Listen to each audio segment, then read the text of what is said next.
Done. Hey, everybody. Welcome to our podcast, second podcast of July.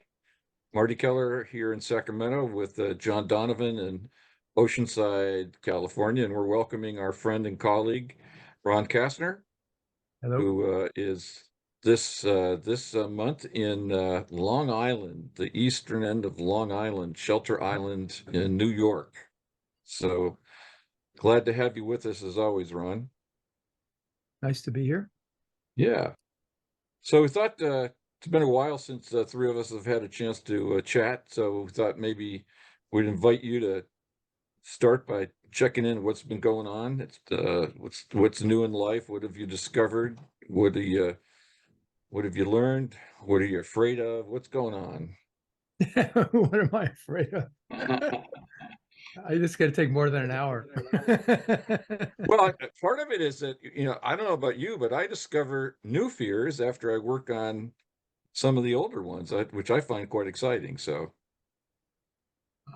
I guess the biggest, I have some stuff in my life that I should probably mention, which has a lot to do with this.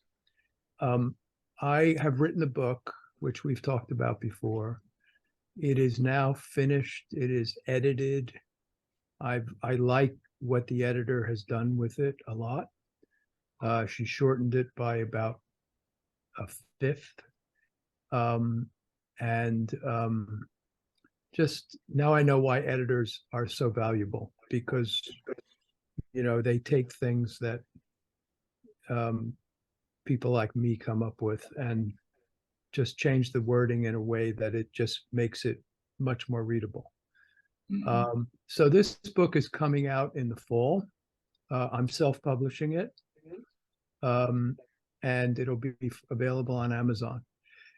So it's called A Life Yet to Live, and it's about health and vitality and joy after 60. And it is a memoir, basically, of what I have done to find all those things. And a big part of it is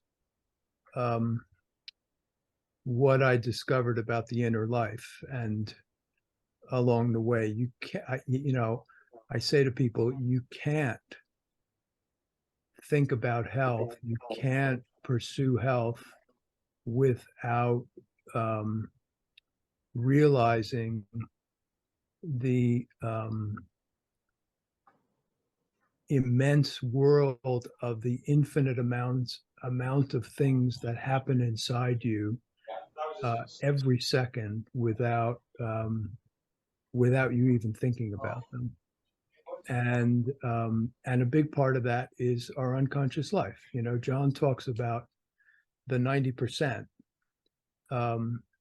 And the way I explain my now very unconventional life to my teenage daughters is I say, the 90% of ourselves that we take for granted, that does all the work, and we focus on the 10% that we can see and hear and feel. I'm trying to live in that 90%.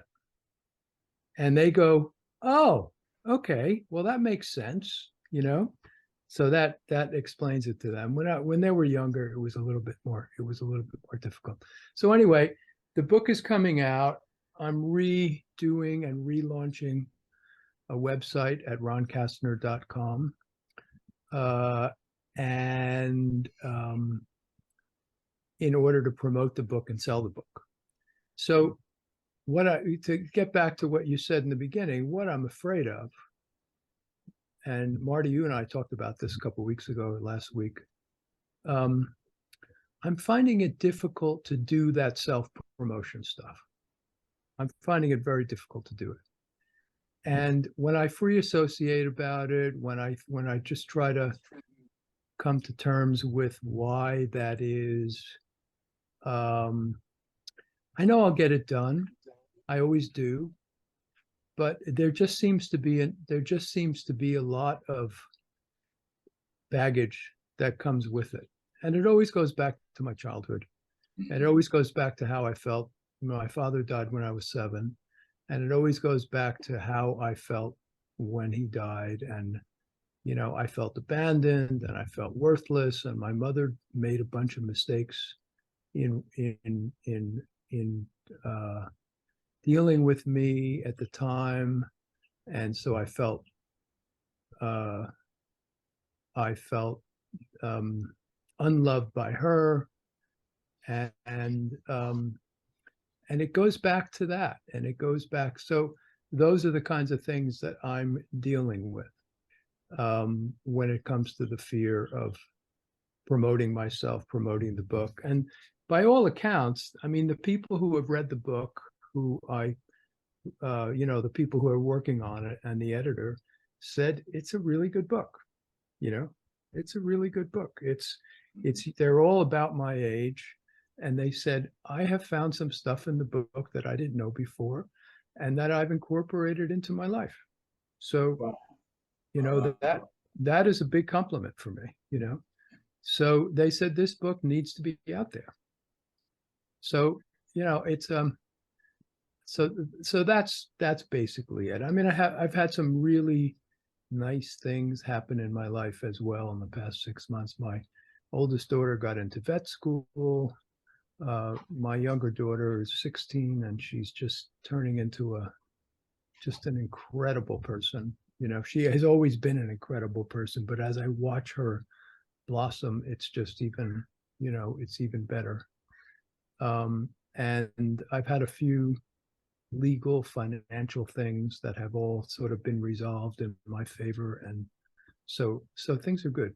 Things are good on that level. But to get back to, and then I'll open it up for discussion.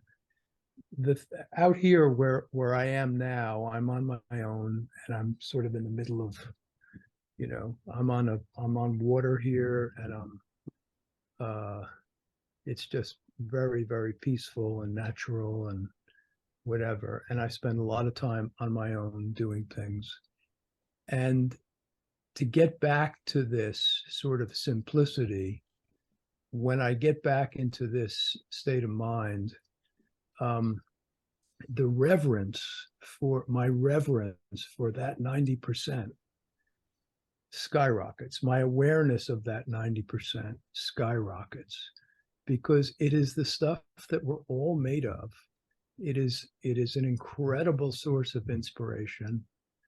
If you talk about somebody let's say somebody wants to pursue health, it doesn't come from taking advice from outside and going, oh, I need to do this and I need to do this. It comes from the inspiration inside saying, I'm worth this. I'm worth being healthy. I have a body that has been given to me by the universe to take care of for the time that I'm alive. It's my responsibility. It's my responsibility. And I want to do that. I want to do that to the best of my ability, and it doesn't last forever. No. It doesn't last forever. So anyway, those were my things. And you can ask me questions, or let's get into a discussion, or whatever. But being in that space to me right now is like the most. I mean, my daughters are going to start joining me next week, so that's this whole time will change, but being in that space on my own is really important to me right now.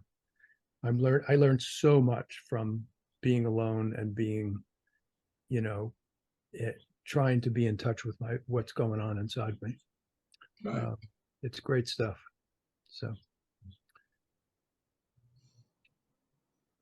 that 90%, to give people context, is subconscious part of us. All our experiences are relegated to our memory, or held in our memory, and 97/8 to 9/10 of it is held in the subconscious. And that's the focus of the intentional living accountability tree Yep. recovery process. And when I first introduce people to the subconscious, it is usually riddled with trauma and beliefs and perceptions that I've created based on my experience, not only childhood experience, teen, 20s, 30s, 40s. And it's created the, well, it's like we refer to it as subconscious, which means to me it was like not important, or shadow, or where we hold that part of ourselves that we don't want anybody else to see. And so when I started this work, I was gently introduced to this concept of being accountable for where I find myself, which it reframed my idea of who I was.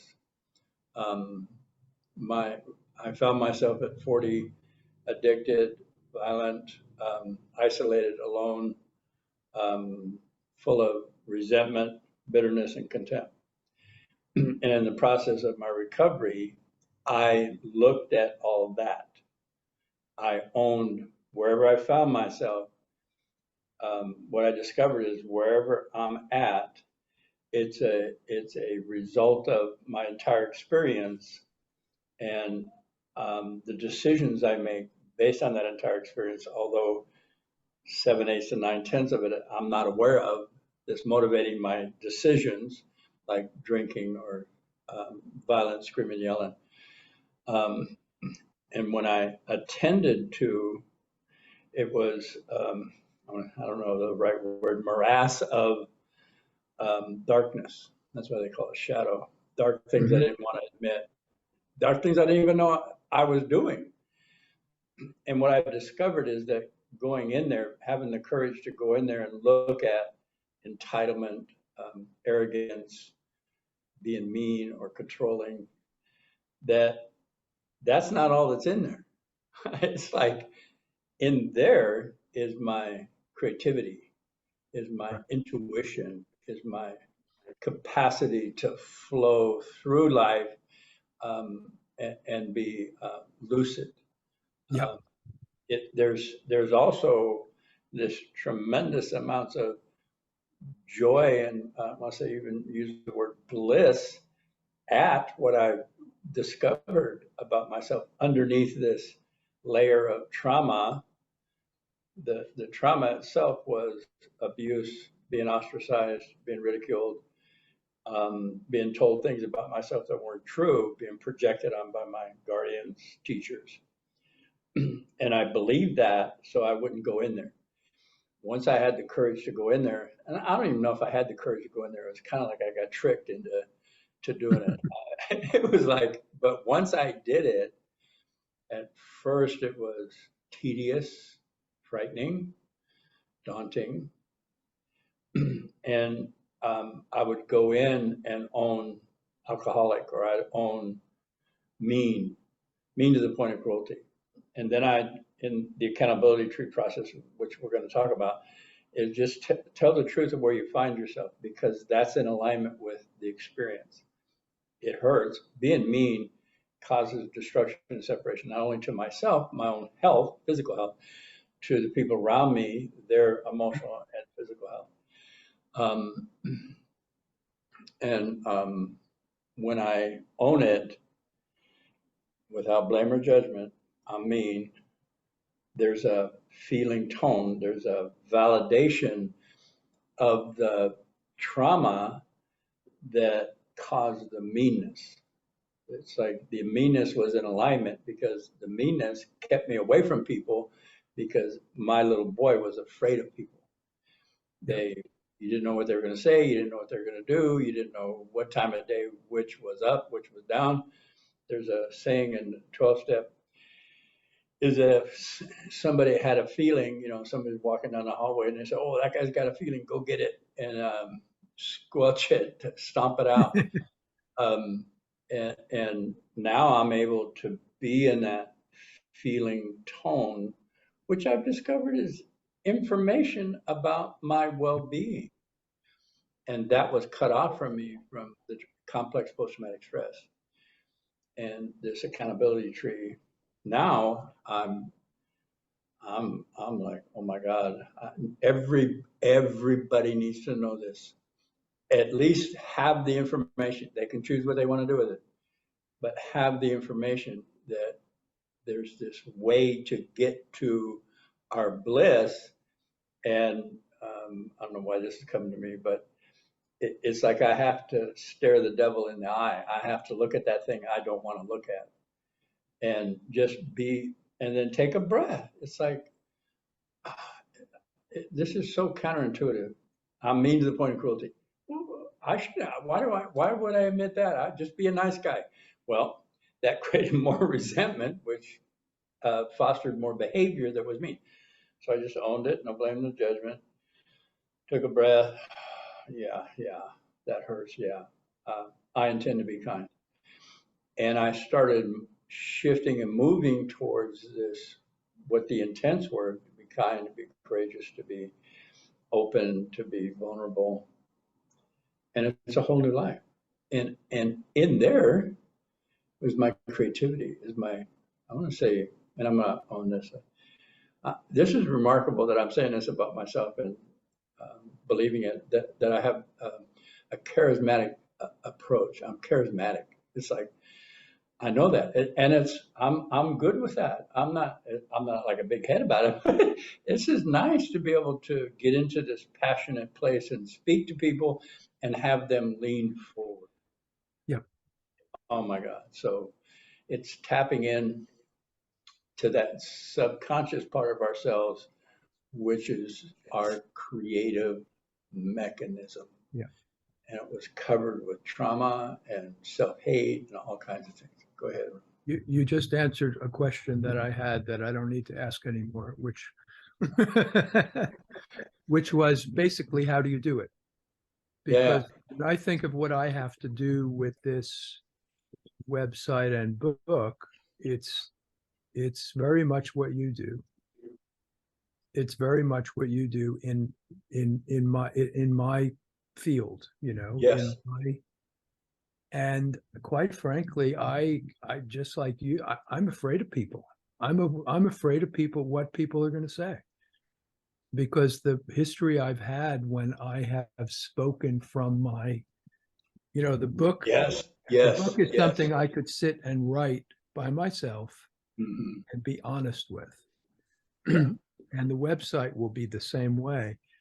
And my history of speaking from that place, of not sort of trying to be somebody that somebody's going to like and this, that, and the other thing, has always been met with criticism, or at least with the expectation of criticism.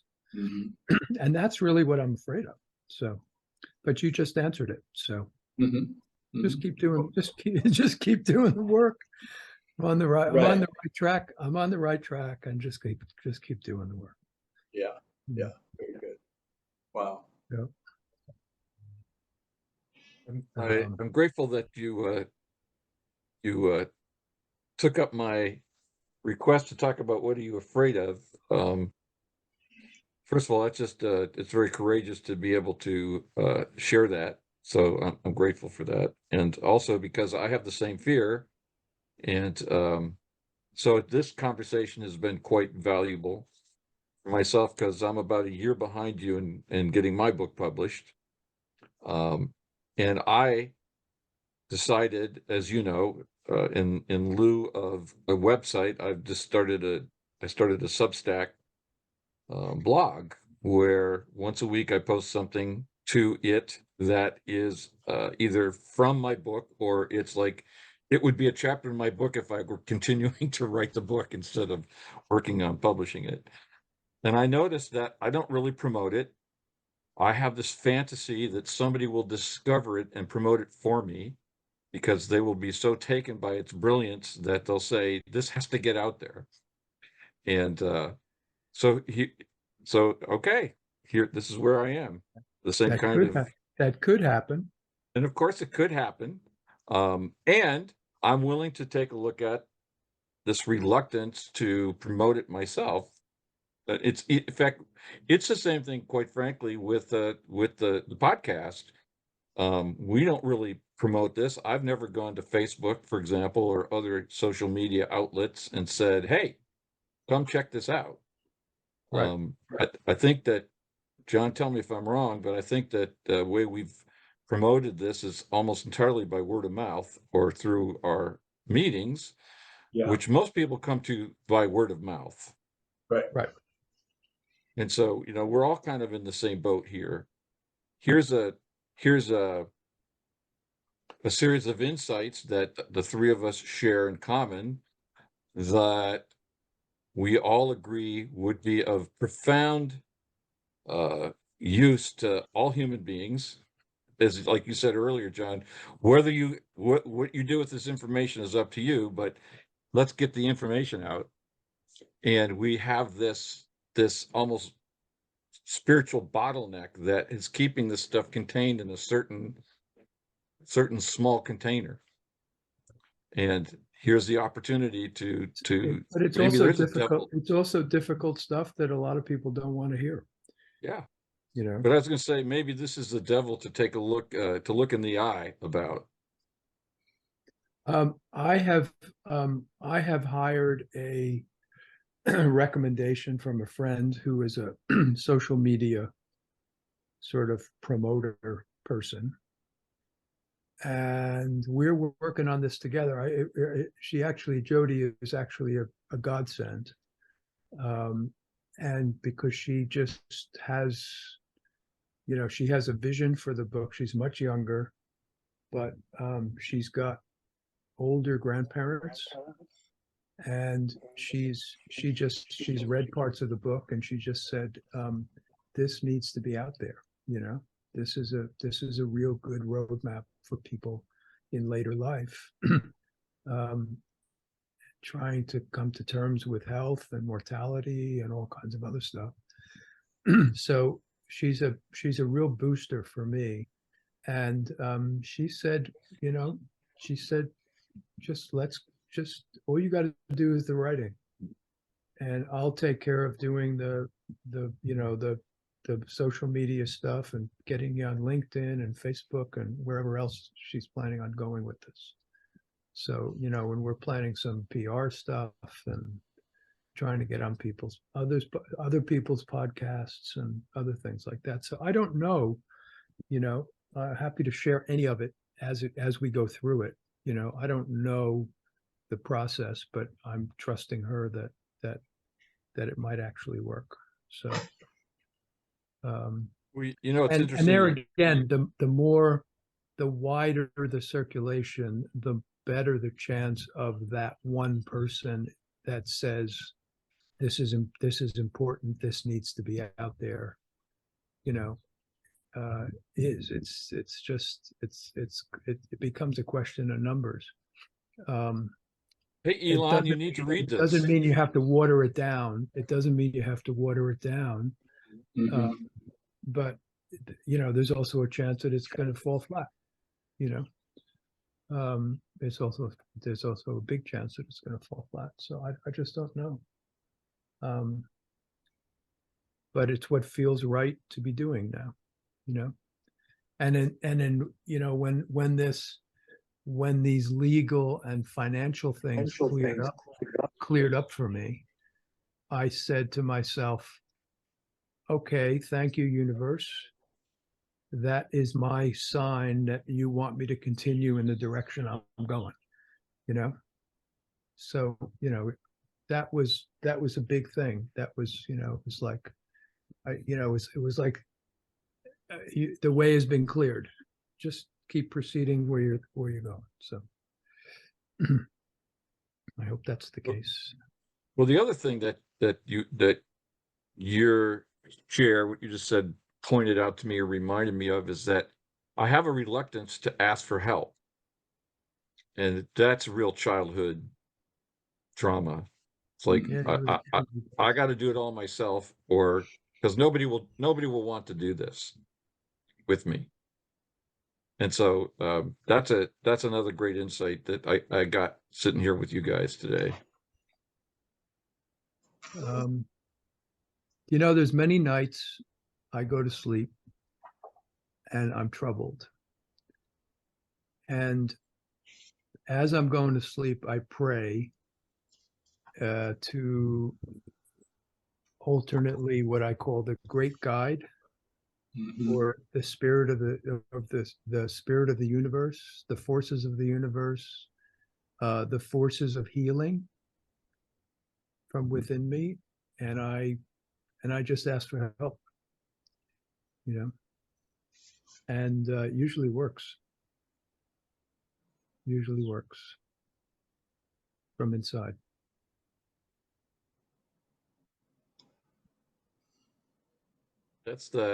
That's part of what I think, John, you were saying earlier about the 90%. Yeah, that's where it is. I have 2 manuals that I've written and on my webpage, and they're both downloadable. I just let people do them. I also have a book sitting with a lot of,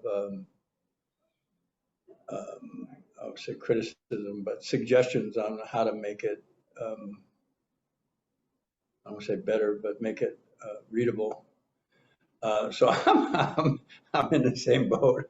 And I know it. See, I know that the information I have is needs to be out there. It absolutely needs to be out there. So we'll see how this conversation spurs, and maybe we'll all come together and we'll release the first trilogy written by 3 different authors. John, I years ago I read your first draft. Yeah. I think it was like the first 50 pages of what you wrote. Right. And it was incredibly moving at the time. So if you've continued writing that book, I have. then the editor thing is not, I mean, they're not cheap. But the editor thing is a new world. If you find an editor who likes your material, they can change the way it's presented. They can change the way it's written. I'm like you. I just wrote down whatever happened, sort of regurgitated it. Yeah. And I went through many drafts on my own, but when she got a hold of it, it really turned into something that was much better. Okay. Much more readable. That's yeah. So, well, based on this conversation, I'm going to continue to look at it and reframe it, and then move forward with it. Yeah. Well, I'd like to take advantage of this podcast and ask for help from anybody who's watching this who may have an expertise in promoting material on the social media platforms to help to get in touch with me or John about helping promote this podcast. Right. Because I think the beauty of the podcast, and we've talked about this before, is that we now have 3 years of an archive of information about the accountability practice. We've looked at it from many directions, inside out, upside down, from left to right, right to left, north to south, et cetera, et cetera. We've had incredible guests on, like Ron. So there's a wealth of information that's available. And we have 130 odd subscribers after 3 years. I think we can do better than that. Yeah. Probably. But I don't know how to do that. And I actually may feel this reluctance, but I'm willing to ask for help. Okay. So fellow accountabilityites out there who are watching this podcast, if you are interested in helping us, or you know somebody who might be interested in helping us, please let me or John know, and we'll go from there. Cool. Good idea, Marty. Yeah, that asking for help thing, it's just always kind of way in the back of my head instead of right up front. Yeah. But I could set an intention about that. I say so. What I want is to be aware of when I need help, to be conscious of that, and then be willing to ask for it. So I intend to know when I need help and to ask for it, instead of discovering it like months later. It's like, oh, I could have asked somebody. Okay.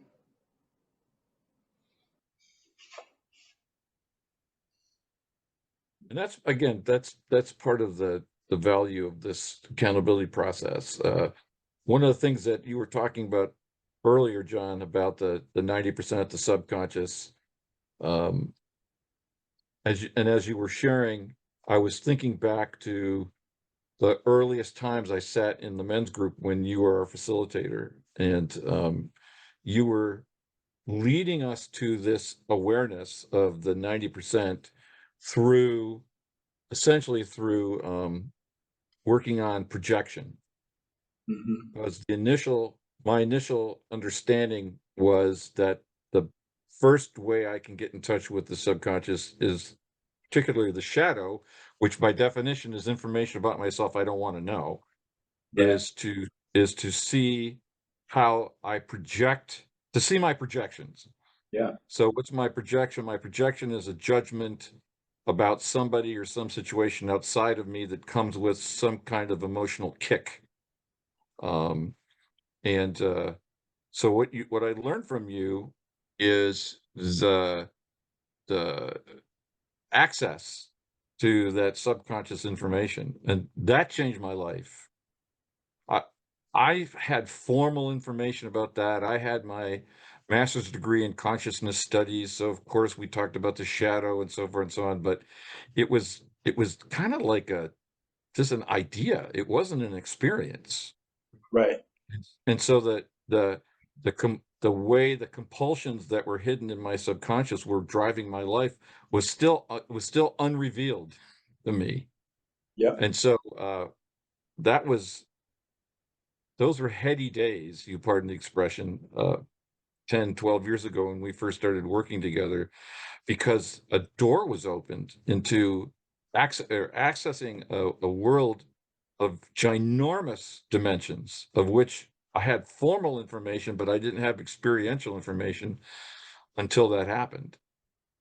And I Mhm. too, just like I heard you say, my initial exploration of that was very cautious and was a bit ginger, because it took me a while to be willing to um, experience my projections without blame or judgment.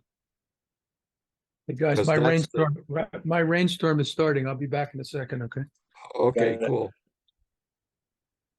So the ability to look at those things, like you talk about, mean, needy, controlling, etc., without judgment, was the next step. So first of all, I was able to recognize that there was some really difficult self indictments in my Mhm. subconscious, so difficult that I could only uh,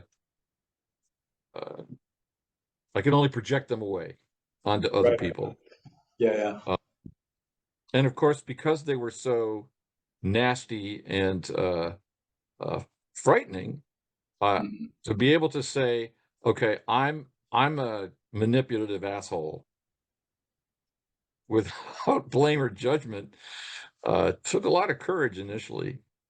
Right. Um, but I remember that I remember just intuiting that it was right. I can still picture sitting in your apartment there in West Hollywood, or your townhouse, and saying, this is the right thing, even though it's kind of scary, and I know I sure want to say it out loud. And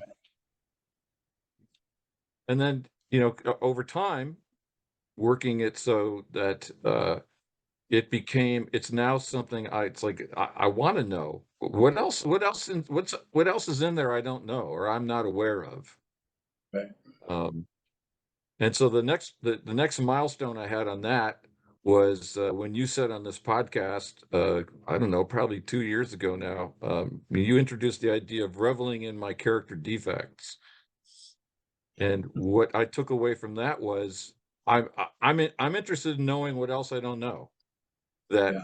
I'm holding inside myself as a negative self-judgment.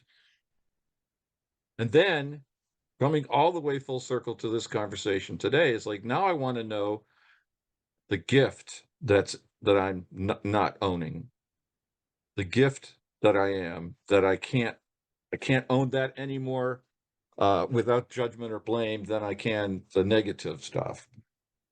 And so that's like the next treasure trove. It's every one of us here. I can see the two of you in all your glory and brilliance and leadership capabilities, and I have a very hard time owning those in myself. So I can project them onto you, no problem.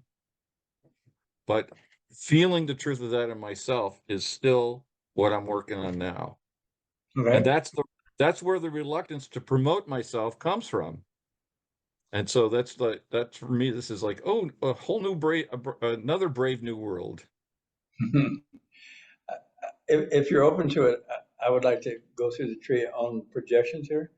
Sure. And before that, I would like to say, I went to a violence intervention class for myself. And the first class, the facilitator said, this is a group for violent men. And he explained emotional, verbal, and physical. He said, if you're not a violent man, oh, you're in the wrong class. I'm like, oh my God, I'm a violent man. And then he went right into the blocks, which he had denial, blame, minimize, inclusion. And he wrote up on the board accountability. And something flushed through me that man just gave me what I need for whatever enlightenment, movement, and I felt it throughout my whole body. Then I was in a workshop with you, Marty, when I did that 3-day workshop for the men's group. And about day 2, I'm going to guess because I don't really remember, a lot of people were struggling with own your projections. And I remember you raising your hand and asking, John, are you giving me the path to enlightenment? I just smiled. And I shook my head and then went on about the business of explaining projection. Um, so when I first started talking about projections, it's those things I don't like. Shadow, dark. Okay, no, everything you project is you. So would you like to try that? Like you're looking at Ron and I, and you're projecting all these cool things. Name them, and then just say I am, and then do the accountability tree. I am, then whatever that is. If you're open to it, I don't know. It's pretty I'm tough open stuff. to it.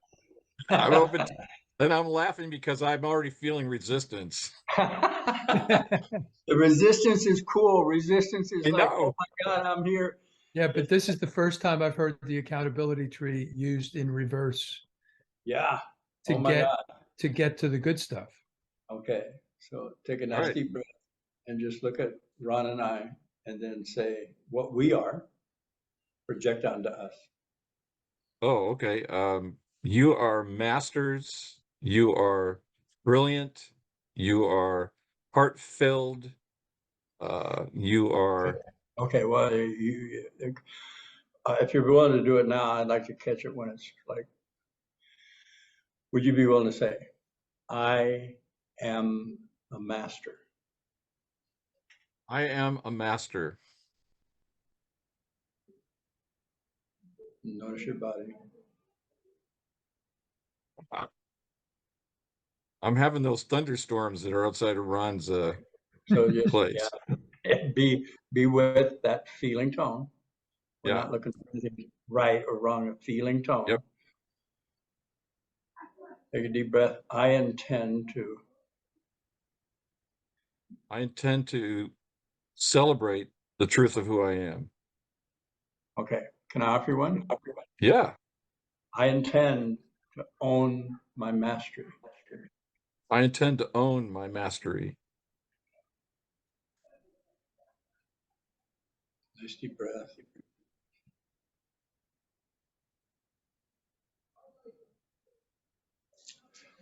I had an intent about, 3-4 years ago. And I was in a space and I was thinking about gurus and masters and holy people. And I had just listened to a podcast of somebody who I believe knows more than I do. And they said the time of the guru or the guy up on the hill in the lotus position is over. And I thought, well, what do we do with that? And, I intend to own my mastery. I intend to be the teacher of masters. And I felt, yeah, who do I think? Okay, thank you for sharing. I intend to step into my mastery. I intend to be the teacher of masters.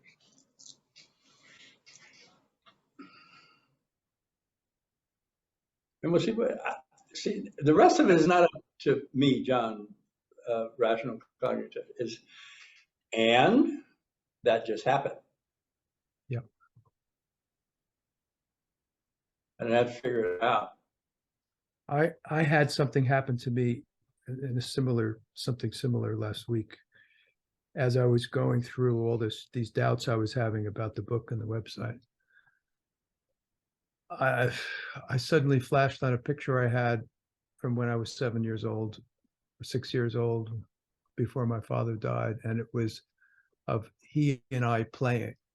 And I was on his back. He was in shallow water, and I was on his back. It was summertime, and we were just having a ball. You could just see his smiles on both of our faces and everything. I do thank my mother for taking that picture because it's been a godsend to me.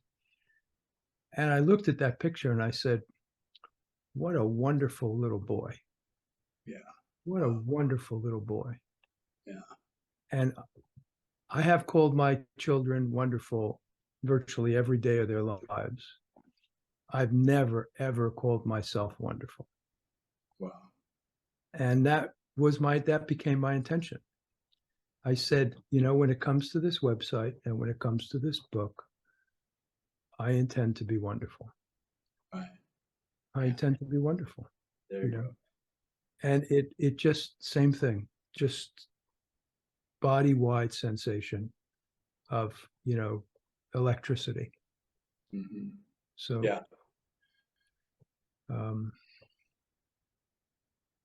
Wow.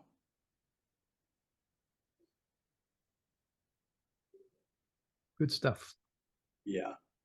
And all that deserved the pause that we felt. That was cool. Wow.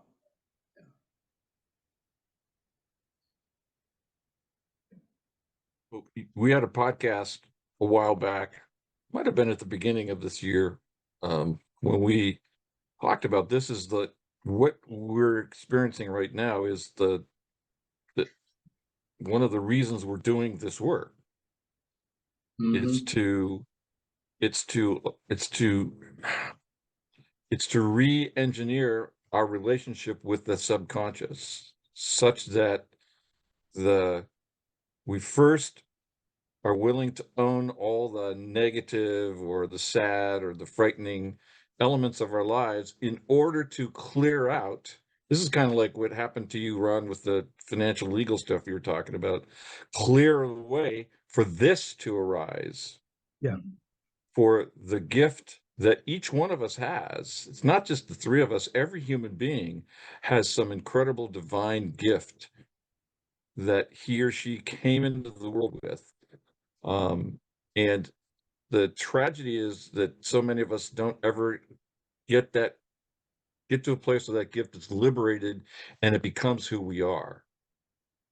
We fight ourselves.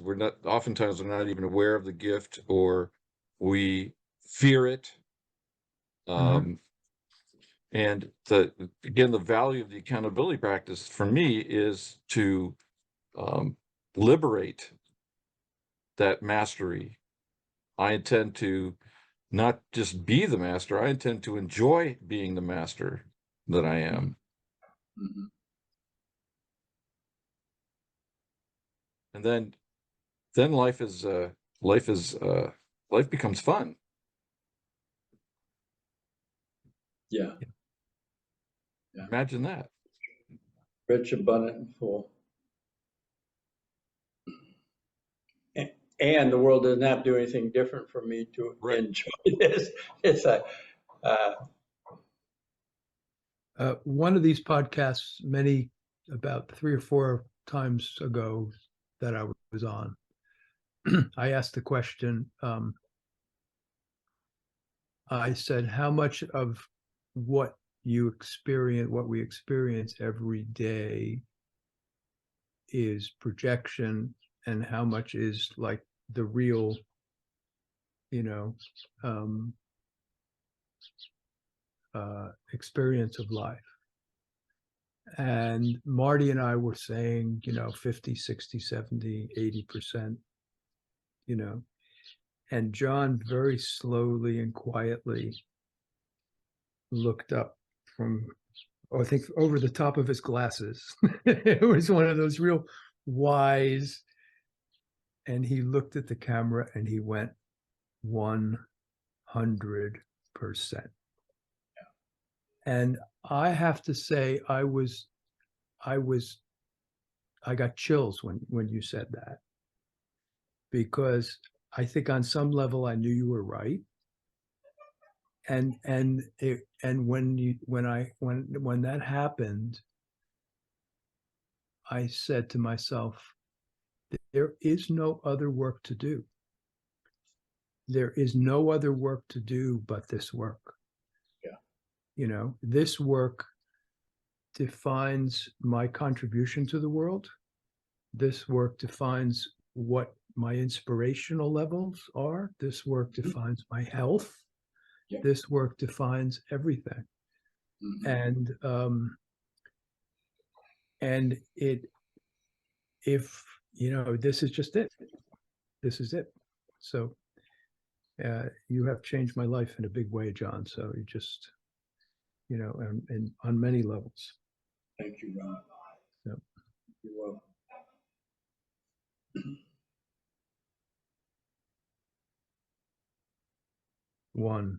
100%.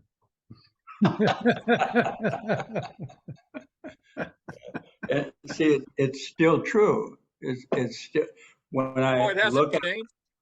it, happened today with This, when I look out and whatever the difference is, compassionate, empathy, kindness, concern, that is still a projection that I can then build on. Yeah. Mhm. Well, from the perspective of the book that I'm writing, it's called Creating Our World.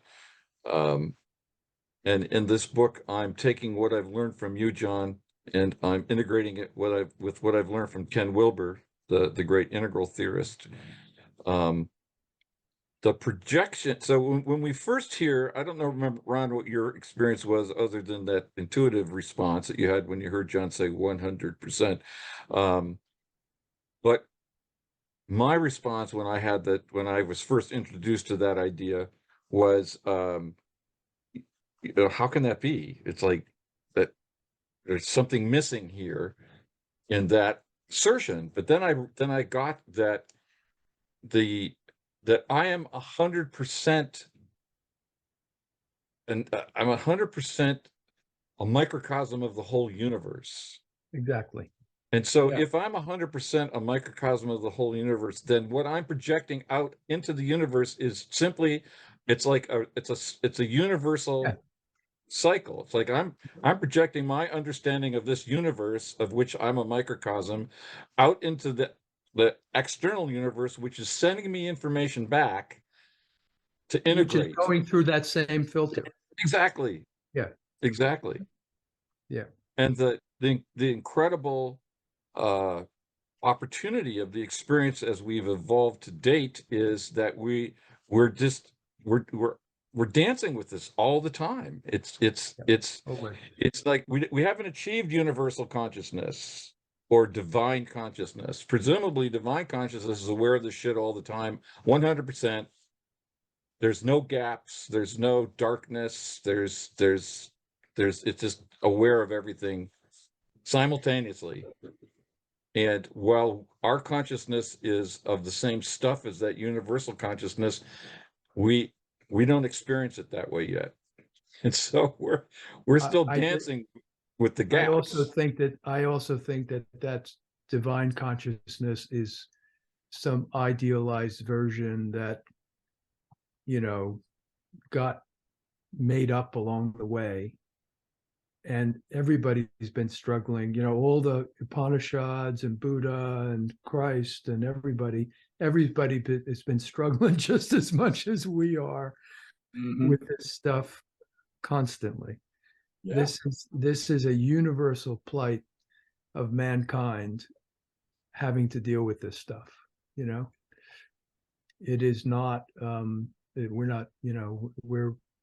We're riding the crest of it, but it's been going on for a long time. Right. Yeah. Yeah, we've talked in this podcast often about standing on the shoulders of giants. We are the So, giants. We are the Yeah. giants. well, we're the giants that the next giant, whose shoulders the next giants will stand on. Yeah. Yes. So just, Absolutely. it's all that you can ask for in being alive, I think. Right.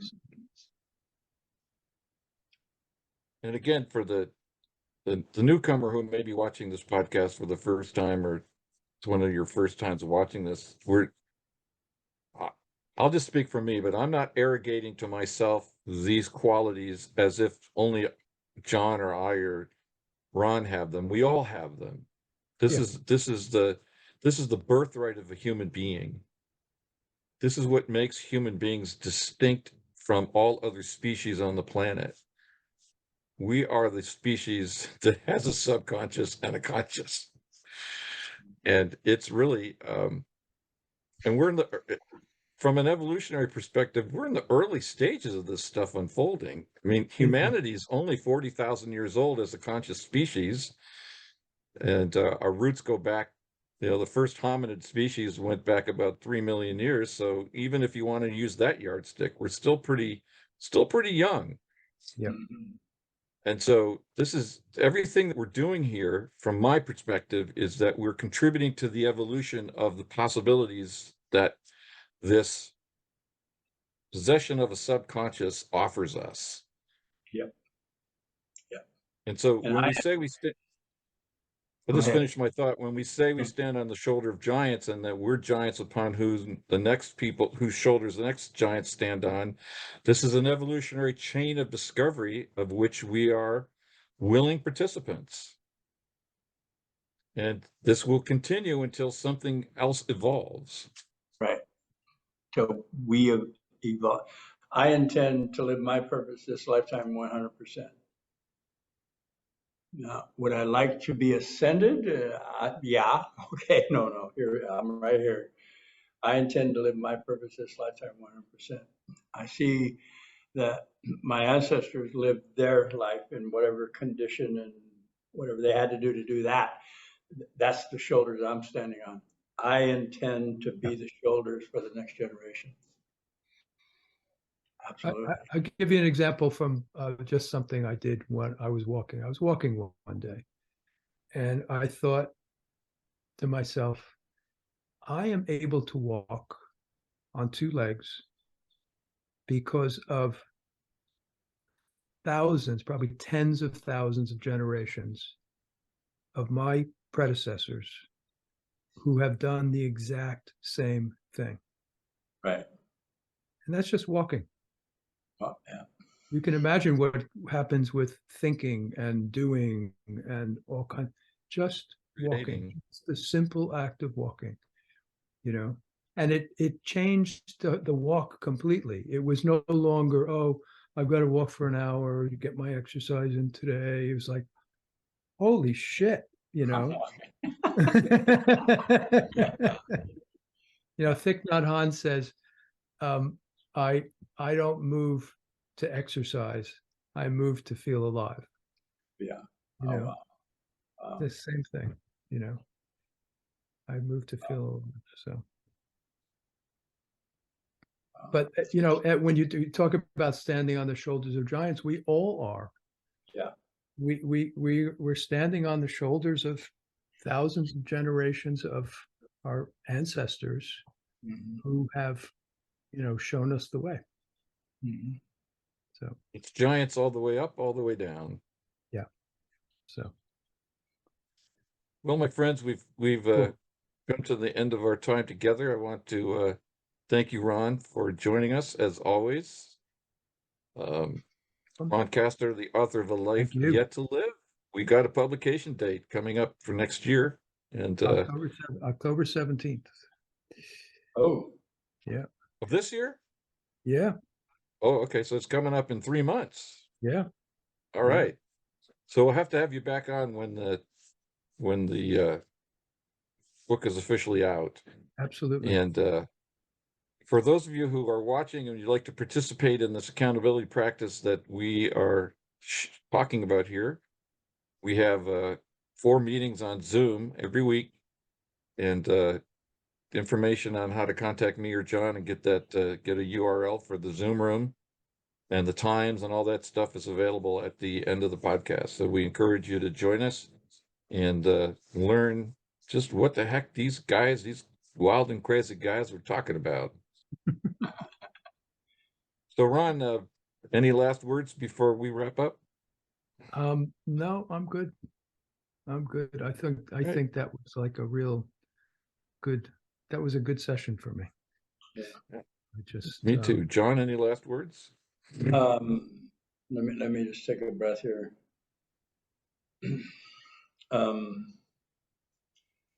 On the temple at, I think Delphi, I think it's the Apollo temple, says know thyself.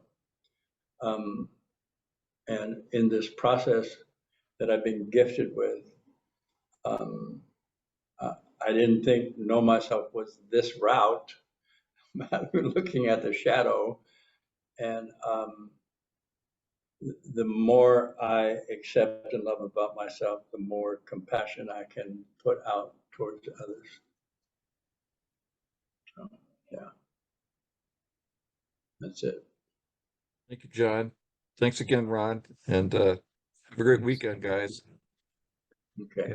Take care.